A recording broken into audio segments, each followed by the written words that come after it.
In today's video, I'm going to teach you how to fix the desktop folder missing from Windows 11 File Explorer. If you've opened File Explorer and noticed that the desktop folder is no longer showing under this PC or Quick Access, don't worry.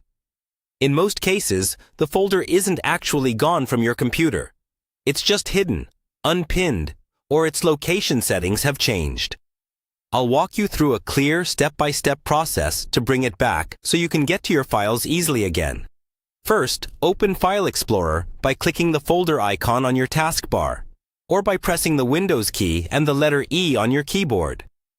Once File Explorer is open, look at the navigation pane on the left side.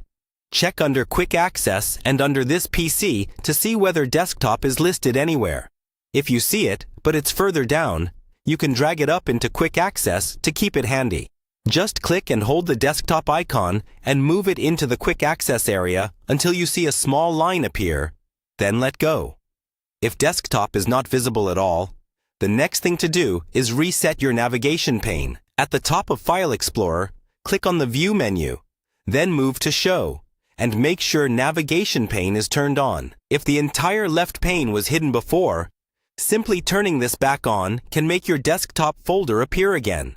Next, let's confirm that Windows still knows where your desktop folder lives.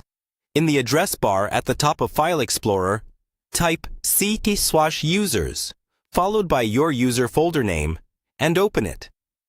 Inside, you should see a folder called Desktop. If it's there, right-click on it and choose Pin to Quick Access. This will add it back to the left side of File Explorer. If the desktop folder is missing from your user folder or not behaving correctly, you can repair its location. Right-click on an empty space in your user folder. Choose New, then Folder, and name it Desktop if it doesn't already exist. After that, right-click on the desktop folder, select Properties, then go to the Location tab. Click Restore Default, then Apply, and confirm any prompts to move files. This resets the desktop folder path to the standard Windows 11 location. Finally, close File Explorer and reopen it to refresh everything. Your desktop folder should now be visible again, either under this PC, under Quick Access, or both, making it easy to get back to your files just like before.